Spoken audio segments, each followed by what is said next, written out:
आज हम उस नेता के बारे में बात करेंगे जिसके ऊपर लाख संकट आया, लेकिन वो फिर भी किसी के सामने घुटना नहीं टेकी, किसी के सामने आत्मसमर्पण नहीं किया, किसी के सामने अपना सर नहीं झुकाया। जी, हम बात करेंगे आज लालू यादव के बारे में। एक करिश्माई नेता का राजनीतिक सफर कैसा रहा, उसके बारे में आज बात करने वाले हैं। लालू यादव भारतीय राजनीति के उन नेताओं में से हैं जिन्होंने न सिर्फ बिहार की राजनीति को नया रूप दिया, बल्कि राष्ट्रीय स्तर पर भी अपनी पहचान बनाई। सामाजिक न्याय, मंडल राजनीति और अपने अनोखे अंदाज के कारण वो हमेशा चर्चा में रहे।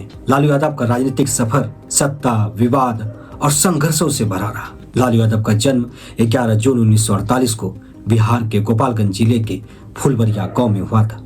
लालू प्रसाद यादव परिवार से आते हैं। उनके पिता कुंदन राय एक किसान थे, माँ मर्छिया देवी एक गृहिणी थी। परिवार की आर्थिक स्थिति मजबूत नहीं थी, लेकिन लालू यादव के परिवार ने लालू यादव की शिक्षा पर विशेष ध्यान दिया। लालू यादव की शुरुआती पढ़ाई गांव में ही हुई। आगे की पढ़ाई के लिए वो पटना आ गए। पटना विश्वविद्यालय से राजनीतिक विज्ञान और कानून यानी कि LLB की उन्होंने पढ़ाई की। पढ़ाई के दौरान ही लालू यादव की रुचि राजनीतिक की ओर बढ़ी और वो छात्र संघ की राजनीतिक में सक्रिय हो गए। लालू यादव का राजनीतिक सफर पटना विश्वविद्यालय से शुरू हुआ। 1970 में वो पटना विश्वविद्यालय के छात्र संघ के अध्यक्ष बने और यह उनकी पहली बड़ी राजनीतिक सफलता मानी जाती है। यही वो दौर था जब देश में सामाजिक न्याय और पिछड़ों के अधिकार को लेकर के बहस चल रही थी। जयप्रकाश नारायण के JP आंदोलन यानी कि संपूर्ण क्रांति आंदोलन 1974 से वो जुड़े। बिहार की राजनीति वो तेजी से उभरे। लालू यादव ने समाजवादी विचारधारा को अपनाया और युवाओं के बीच वो धीरे धीरे लोकप्रिय हो गए। 1975 का वो दौर जब इंदिरा गांधी द्वारा लगाए गए आपातकाल के दौरान भी लालू यादव जेल गए।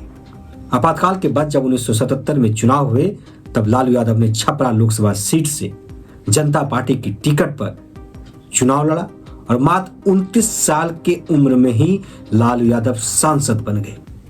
1980 के दशक में बिहार के राजनीतिक में लालू यादव तेजी से उभर रहे थे और 1989 में वो जनता दल के बिहार प्रदेश अध्यक्ष बन गए। उसके अगले साल 1990 में मुख्यमंत्री बन गए। 1990 के दशक में ही बिहार में कांग्रेस का पतन हो रहा था और वैसे समय ही जनता दल सत्ता में आ गया। मुख्यमंत्री बनने के बाद उन्होंने मंडल आयोग की सिफारिश को लागू किया, जिससे पिछड़ी जातियों को शिक्षा और नौकरियों में आरक्षण मिला। इसी फैसले से लालू यादव पिछड़े और दलितों का सबसे बड़ा नेता बन गए। 1995 में लालू यादव ने दोबारा विधानसभा चुनाव जीता और सत्ता में मजबूती से बने रहे। उसका राजनीतिक नारा भूरा बाल साफ करो, यानी कि ब्राह्मण, भूमियार, राजपूत और कायस्थ जो उच्च जातियों के प्रतीक थे, ये चर्चा में रहा था। इस नारे का संकेत था कि बिहार में पिछड़ों और दलितों की राजनीति को लालू यादव मजबूत कर रहे थे। 1997 में जो सबसे मशहूर और सबसे बदनाम करने वाला चारा घोटाला, जिसके कारण लालू यादव को इससे बहुत ही बड़ा नुकसान हुआ। 1997 में चारा घोटाला सामने आया, जिसमें बिहार के खजाने से करोड़ों रुपए के गबन का मामला सामने आया। जांच में लालू यादव पर आरोप लगे और उन पर कानूनी शिकंजा कसा गया। इस्तीफा देने के बजाय लालू यादव ने एक नया राजनीतिक दल राष्ट्रीय जनता दल RJD बना लिया। लेकिन जब चारा घोटाले में गिरफ्तारी की नौबत आई, तब उन्होंने अपनी पत्नी राबड़ी देवी को ही मुख्यमंत्री बना दिया और सत्ता को अपने परिवार में ही बनाए रखा।